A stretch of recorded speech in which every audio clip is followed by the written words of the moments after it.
Shalom Bacha, que le bon Dieu vous protège, vous donne la santé, la joie et la prospérité si Dieu veut. La paracha de cette semaine, c'est la paracha de Korah. Cette paracha, elle est très dure à comprendre.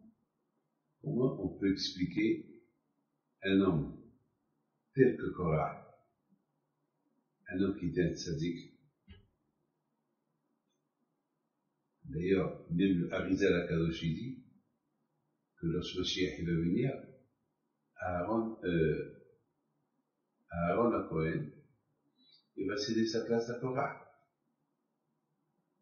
On dit Tzaddik Katama Ifrah, sauf les autres Korah. Les initiales de Tzaddik Katama Ifrah, les initiales de ce passage-là, c'est Korah. Comment est-ce possible que Korah, qui était un tzaddik, qui était parmi ceux qui levaient le Aaron, l'arche de l'alliance, comment est-ce possible que lui, il a fait cette faute? Il a fait une révolution contre Moshe Rabbeinu, contre Aaron. Il a fait une révolution. Tous les Juifs, ils sont devenus contre Moshe Aaron. Et après, il a commencé à s'amuser sur les mitzvot. Qu'est-ce qui s'est passé? C'est dur de comprendre. Et en plus, je ne comprends pas, il était riche, il avait tout ce qu'il faut. Il était prophète. De lui, il est sorti Shmuel HaNavi. Comment on peut imaginer tout ça? C'est dur, on peut mettre, hein, tu réfléchis. D'accord, on ne parle pas ici des voyous, on parle des gens tzadikim. Vous savez, c'est quoi l'arche? L'arche de l'alliance. Il faut être saint pour la lever. Les mecs, hein, c'est quelque chose d'inimaginable. C'est vraiment, ces trois parachutes qu'on a lus, ils sont les explorateurs qui étaient tzadikim, qui ont critiqué Israël, et le bon Dieu les a punis. Il leur a donné 40 ans dans le désert, et parce que le jour qu'ils ont pleuré, c'était Tisha B'Av, alors qu'Akadosh Baruch Hu, il a juré que chaque année, on va pleurer, le jour qu'eux, ils ont pleuré, et c'était quand? C'est Tisha B'Av. Hachem a fait que le premier temple et le deuxième temple, et ils ont été détruits à Tisha B'Av, comme ça, jusqu'à maintenant, c'est 2000 ans, on pleure. Et tout ça à cause de ces Réchaïm qu'ils ont critiqué Eretz Israël. Et ils ont fait pleurer tous les Juifs, ils ont fait regretter tous les Juifs d'avoir quitté l'Égypte, et ils ont dit aux Juifs, oui, voilà, Moshe Rabbeinu, il nous a libérés de l'Égypte pour nous amener mourir dans le désert, et nous amener dans la terre de Canaan, et dans la terre de Canaan, il y avait que des géants qui vont le tuer, et ça a fait un boule de neige, ça a fait une révolution colossale parmi les Juifs. Et ça fait, et Hachem, il a puni ses espions. Il n'y a que deux qui n'ont pas critiqué Israël, Yeshua Avinu et Caleb Ben Yefuneh. C'est tout. Et les 10 autres qu'ils ont critiqués, ils sont morts avec l'épidémie, et Hachem, il a puni les Juifs. Comment est-ce possible? On parle des Juifs qui ont vu des miracles, et ils ont fait cette faute.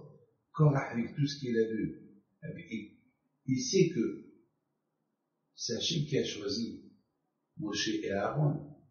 Et Korah, il dit jaloux. Pourquoi il n'a pas été choisi lui aussi? Mais c'est Hachem ne veut pas toi. Hachem ne veut pas toi. Hachem choisit celui qu'il veut. Ils peuvent pas avoir 1000 rois. Il y a un roi. Et Hachem a choisi Moshe. Et Moshe, c'est lui qui t'a enseigné la Torah. Qu'est-ce que tu veux de lui? Non. Moshe l'a prié. Il s'est proclamé roi. Et il a nommé son frère Aaron. Il a nommé que sa famille. Korah, t'es fou ou quoi?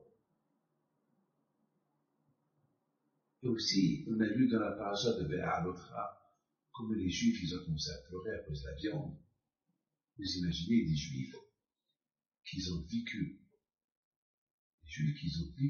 vraiment, hein, ils ont vécu l'Égypte, ils ont vécu Matan Torah, ils ont vécu, ils mangent la manne, de la manne il y a tous les goûts, je comprends pas. Ils ont commencé à pleurer, ils ont commencé à faire une révolution. Oui, on veut la viande, imaginez. C'est dur, hein, de comprendre tout ça. C'est dur. On est en train de lire des parachutes très très durs. Et on ne peut pas comprendre. Comment ces tzadikim, ils peuvent devenir des Rishaïm. Comment ces tzadikim là, on ne peut pas comprendre.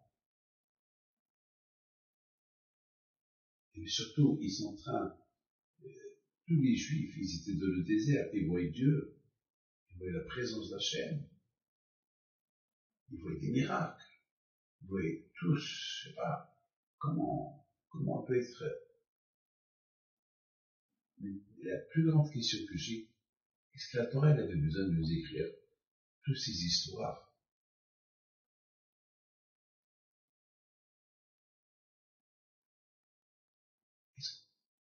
Est-ce qu'on devait les connaître ces histoires? Ces histoires-là, ça dégrade l'honneur du bon Dieu. C'est mieux que l'on raconte que des bonnes choses que le bon Dieu a fait aux Juifs, et que les Juifs, ils ont suivi le bon chemin. Pourquoi nous raconter tout? Ça nous choque, ces histoires-là. Aussi l'histoire du veau d'or, on peut comprendre. C'était pour frais. Ils venaient de sortir de l'Égypte, et les Égyptiens, ils ont poussé à faire le veau d'or. Mais l'histoire de Korah, l'histoire des explorateurs, ils ont critiqué Israël. Ça c'est dur à comprendre. C'est très dur à comprendre. On ne comprend pas pourquoi. Korah, les Meraglim, les gens, on n'a pas Shabbat à l'autre, les gens, pour la viande. Alors qu'ils avaient le goût de la viande dans la manne. C'est la folie, tout ça.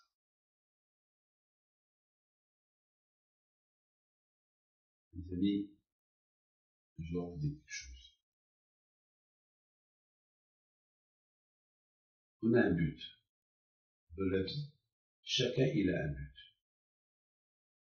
Moi, j'ai un but. Je connais je connais mon boulot. Je sais pourquoi je suis dans ce monde-là.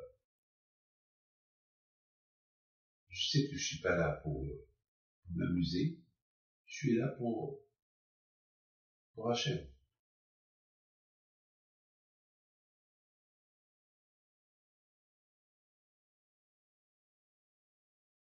Pour Hachem que depuis mon début, le bon Dieu m'a aidé à avoir des parents comme les miens, qui m'ont éduqué,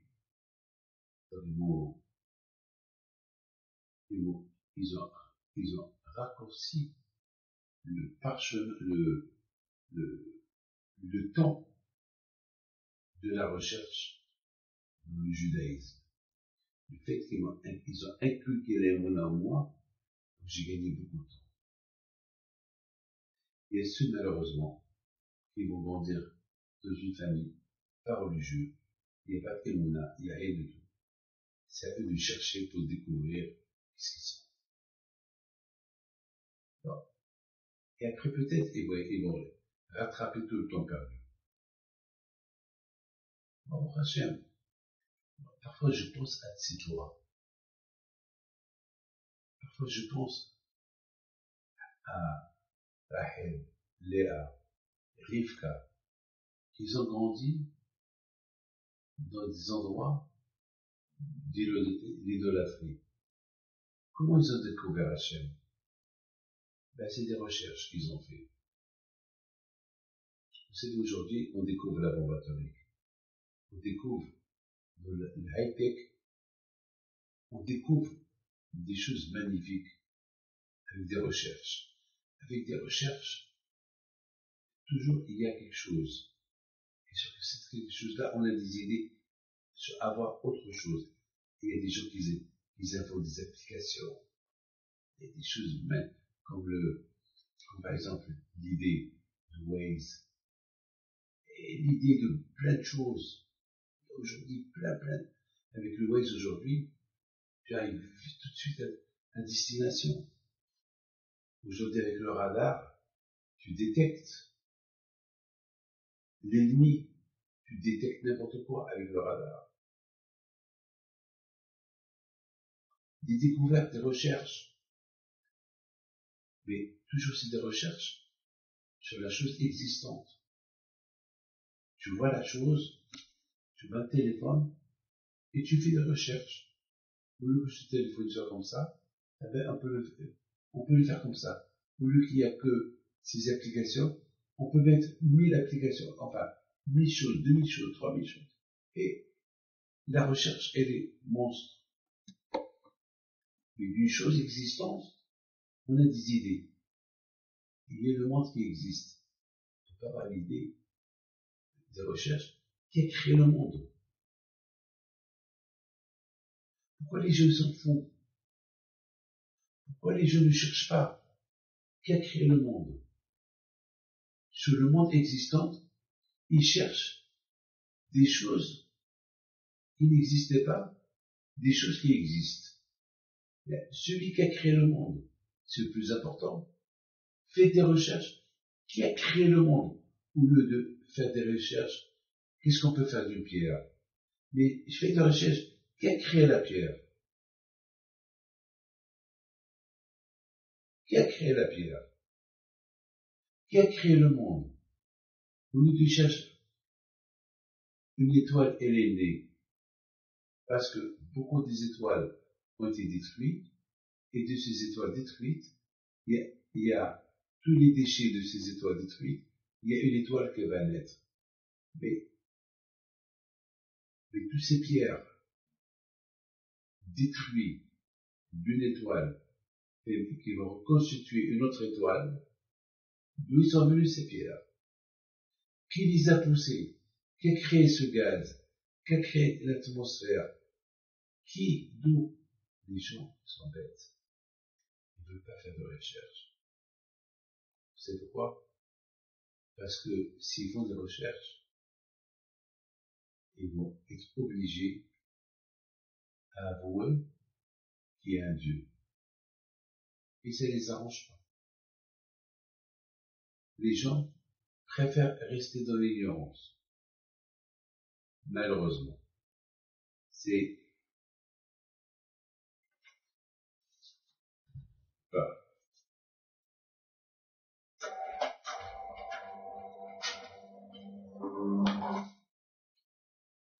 Malheureusement, les gens ils cherchent à rester ignorants.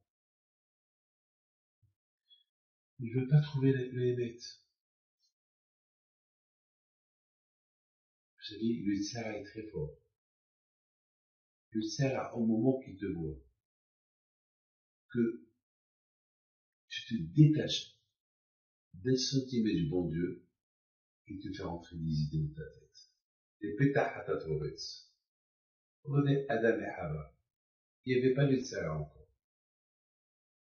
Il a fallu une discussion banale entre Hava et le serpent. Le serpent dit à Hava, mange. Parce que Hava est en train de voir la beauté de cet arbre. Alors, le serpent lui dit, mange. Il dit, non, Hachem m'a dit, faut pas manger, faut pas toucher. Et le Satan lui dit, mais elle est bonne. Le fruit, il est bon. Alors, qu'est-ce qu'il fait le Nahash? Il pousse Hava. Une fois qu'il a poussé Hava, il a touché l'arbre. Il dit, tu as vu, tu n'es pas morte. Tu peux manger, tu vas pas mourir. Il lui a fait entrer l'envie de manger. Elle a mangé. C'est de sa faute à elle. Elle a ouvert une porte. Elle était, comme Adam, était nu. Elle ne voyait pas de mal. Il n'y avait pas de mal. Aujourd'hui, quelqu'un qui est nu, il a honte. Mais Adam et Hava, la Torah dit, ils étaient nus. Puis au moment qu'ils ont fauté, ils ont mangé de l'arbre interdit, Là, ils avaient honte l'un à l'autre. Là, ils ont vu qu'ils étaient nuls. Mes amis, lorsqu'on se déconnecte, pendant une seconde, Hava, et s'est déconnecté du bon Dieu. Pendant une seconde, Hava s'est déconnecté du bon Dieu. Et le fait qu'il s'est déconnecté du bon Dieu, Hava, elle a fauté. Malheureusement. C'est ça le drame. C'est pour ça, les amis, Hachem nous a donné la Torah. Ne pas se déconnecter de la Torah. On peut être aussi grand qu'on est, on se déconnecte de la Torah, on se déconnecte de la Torah aussi. Et le Satan, le Tzara, il nous ouvre les portes de l'enfer, malheureusement. On fait n'importe quoi. C'est ce qui s'est passé avec toutes ces histoires. Les gens qui ont commencé à pleurer à cause, parce qu'il n'y a pas de viande, c'est parce que ils ont pensé, attends, avec tout ce que le bon Dieu vous a donné, et vous a montré, vous devez être très spirituel. Qu'est-ce qu'on s'en fout de la viande? On a tout dans la main. Mais l'idée, elle est venue. Parce qu'eux, ils ont cherché l'idée. Le mal, c'est nous qu'on le cherche. C'est pas le bon Dieu qui nous apporte le mal entre nous. Alors, ils ont cherché le mal. Alors, ils ont trouvé le mal. Les explorateurs aussi. Ils ont cherché le mal. Ils ont trouvé le mal. Ils étaient tous syndiqués. Lorsqu'ils sont partis pour explorer Eretz Israël, ils pouvaient parler Torah. Ils pouvaient parler de la sainteté de Eretz Israël. Ils pouvaient même dialoguer, demander, parler aux Kénaaniens, parler avec eux, et leur demander, qu'est-ce que vous pensez de tous les miracles qu'Hachem a fait aux Juifs?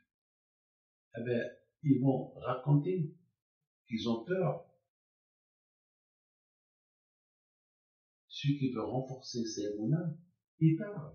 Un dialogue, parle. Regardez lorsque Yoshua ben Nun, avant de rentrer en Israël, il a envoyé 2 explorateurs. Ils sont partis à Jéricho. C'est comme ça c'est écrit dans le livre de Yoshua. Et ils ont commencé ils ont atterri chez Rahav.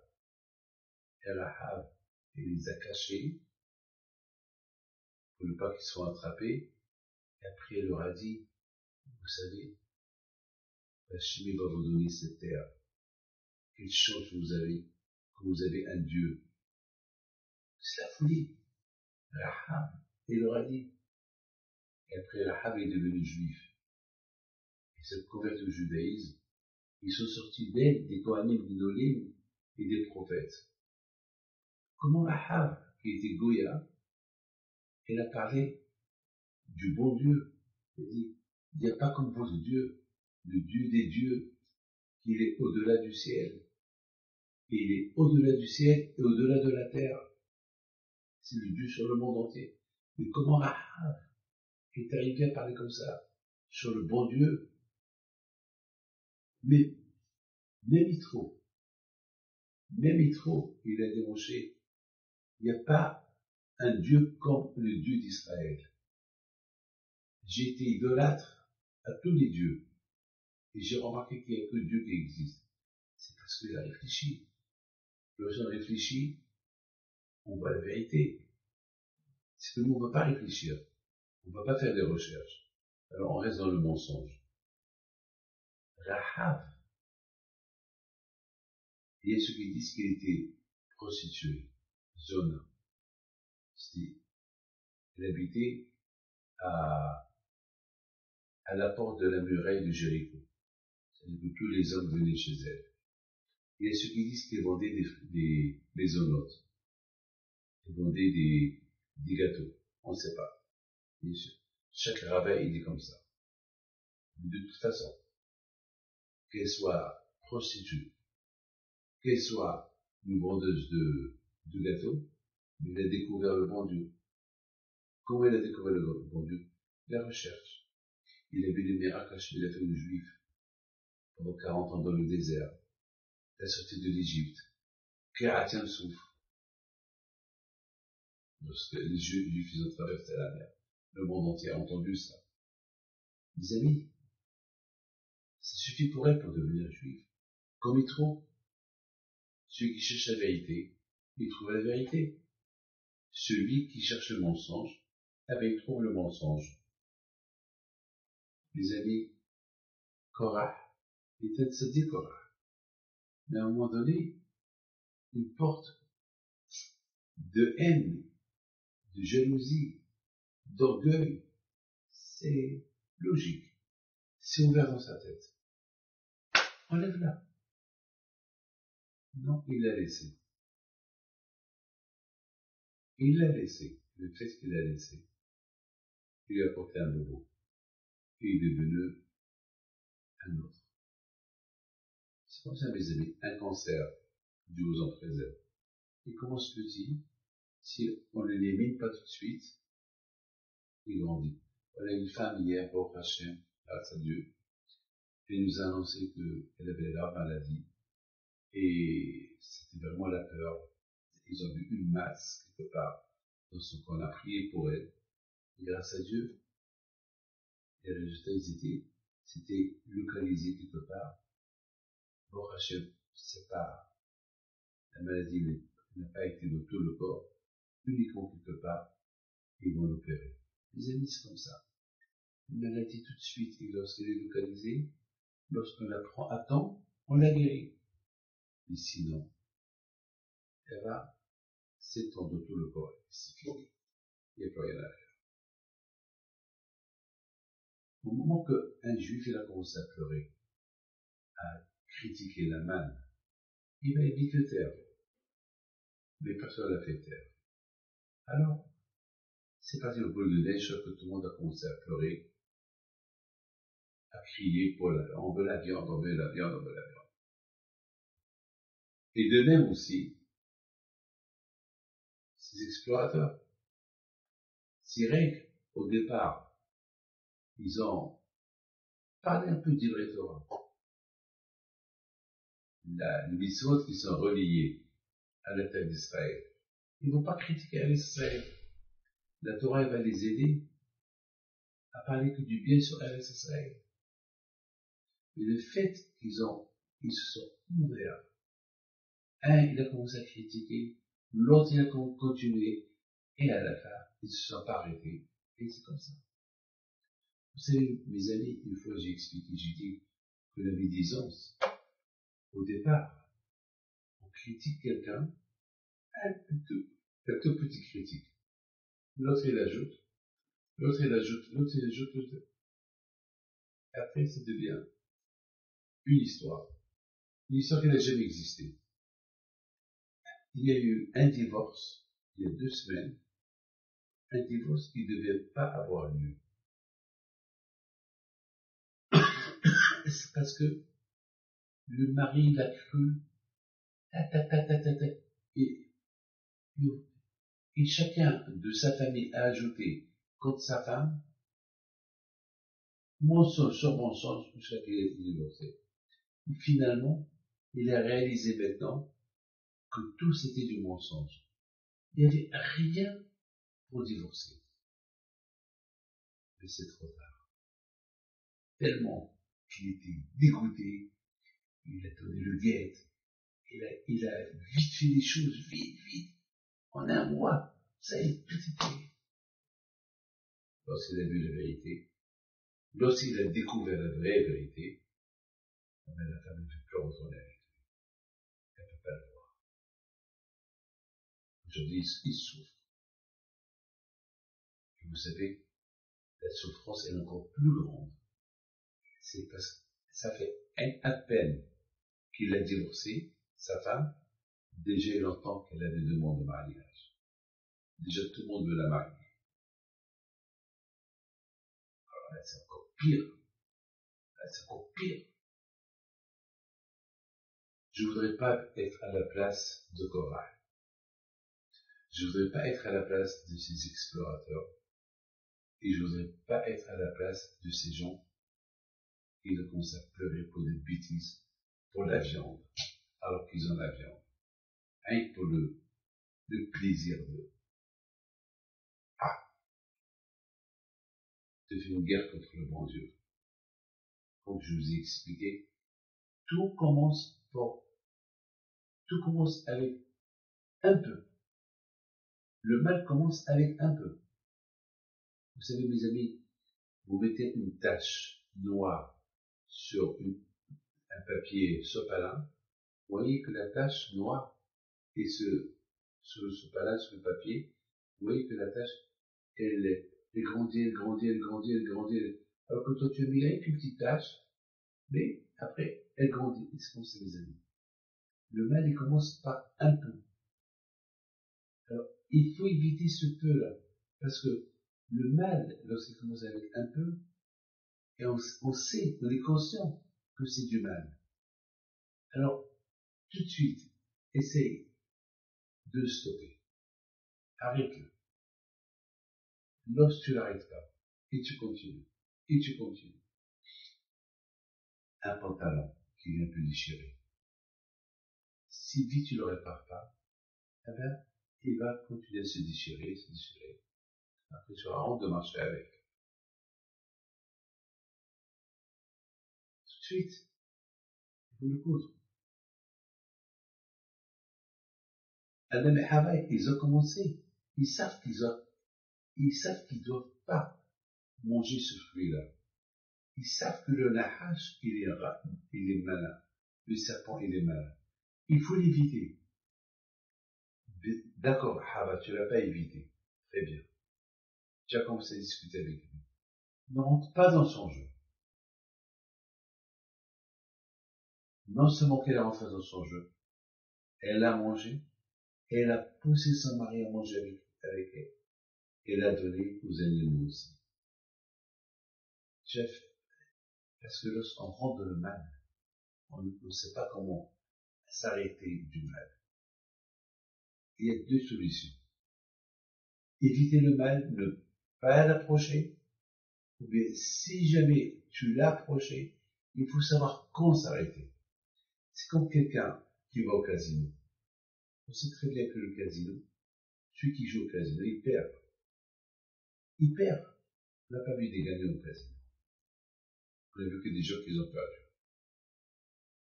Alors, s'il est intelligent et il est dans le casino, au moment qu'il a vu qu'il a perdu une fois, deux fois, qu'il arrête, qu'il sort.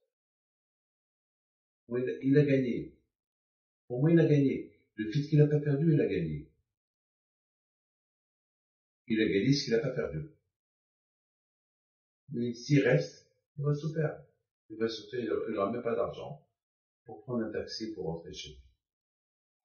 Mes amis, que Hachem nous protège. Cette paracha de Korah, c'est la paracha de Kereah.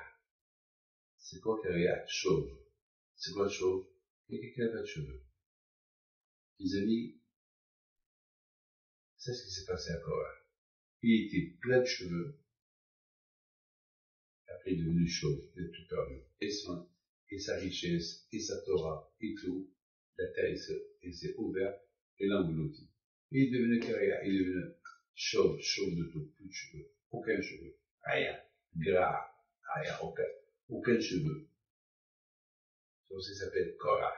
Korah du verbe Kereah, c'est, et du verbe Kerah, c'est trois.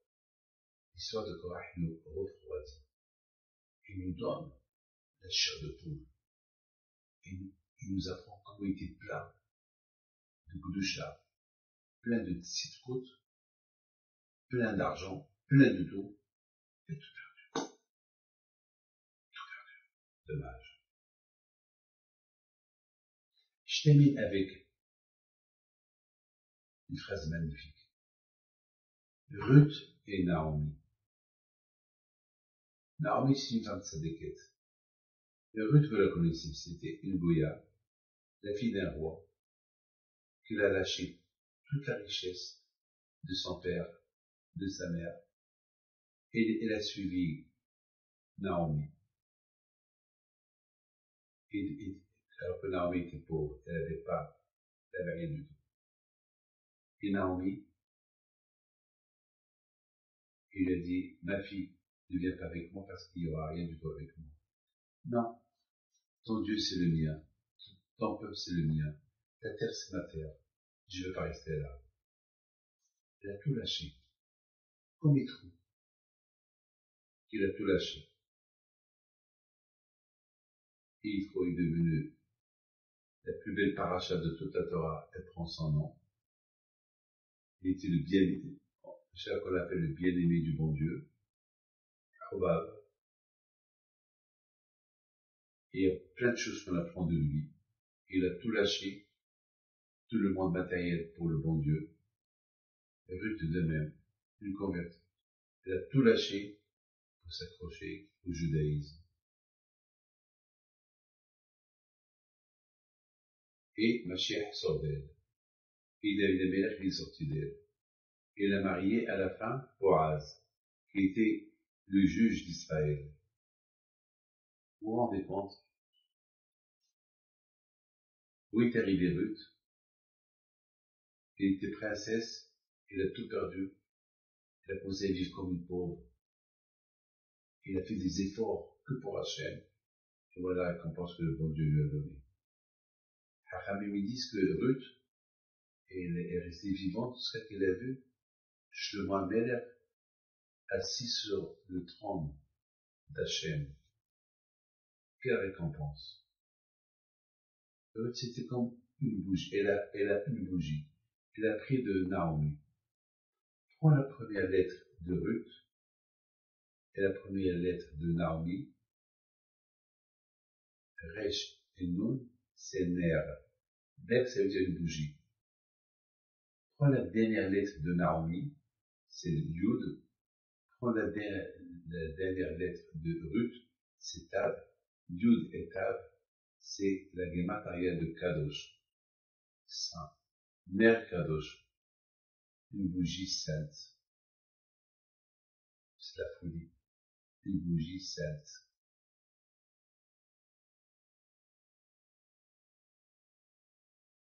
La bougie, elle bouge. Elle éclaire. Ben, c'est ce que Naomi, elle a fait à Ruth. Les deux, un a complété l'autre. C'est devenu une bougie. Ruth est devenue comme Naomi. Elle a pris la Torah d'elle. Elle a pris le judaïsme d'elle. Elle a tout appris, donc elle a commencé à l'appliquer. Elle est devenue une bougie sainte. Une bougie qui illumine le monde jusqu'à maintenant. Mais de l'autre côté, pourquoi elle illumine le monde jusqu'à maintenant? Parce que David Amelech est sorti d'elle.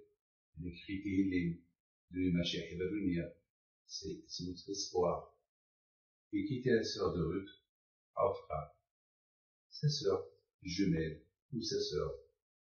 Les deux, ils étaient avec Naomi. Mais Orpha, c'est les mêmes lettres de Paro. Elle préférait vivre la vie du pharaon au palais, chez son père le roi de Moab. Elle s'est détachée de sa sœur Ruth.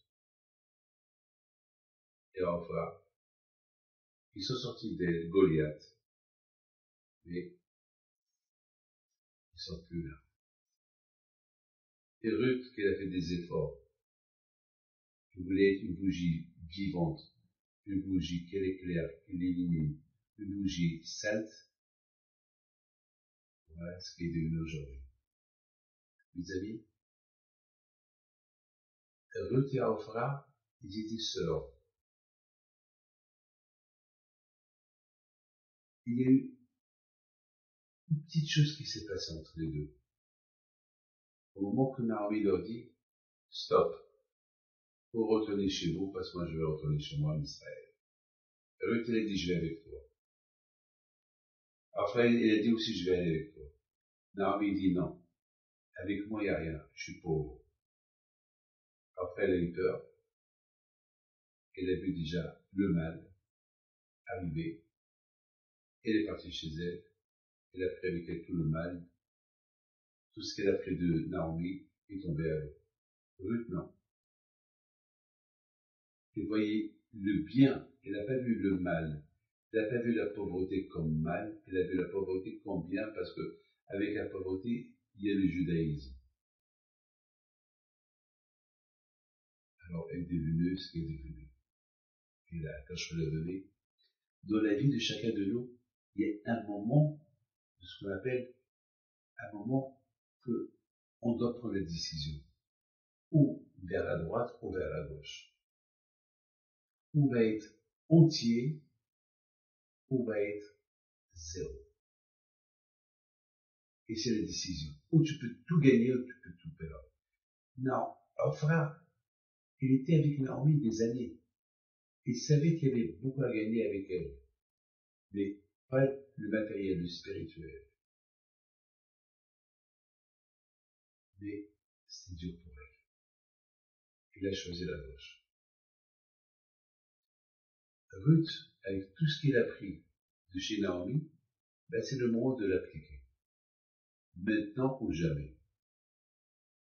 J'ai appris d'elle le judaïsme, la Torah, Dieu, il faut que je la suive. Il faut être entière.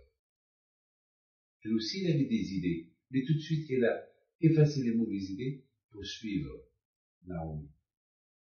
Ophra, les idées qu'elle avait, c'était des idées noires. Alors, d'une idée noire apporter une autre idée noire, soit que tous ces idées sont devenues noires. Il a pris la gauche et elle est partie. Il y a toujours dans la vie, il y a crossroads, il y a toujours deux chemins qui se séparent. Et il n'y a pas de grande différence. On voit le bon dans les deux. Et ça dépend quelle sorte de bon tu vois. Le vrai bon ou le mauvais bon. Que Dieu vous protège, je vous donne la santé et la joie. Amen.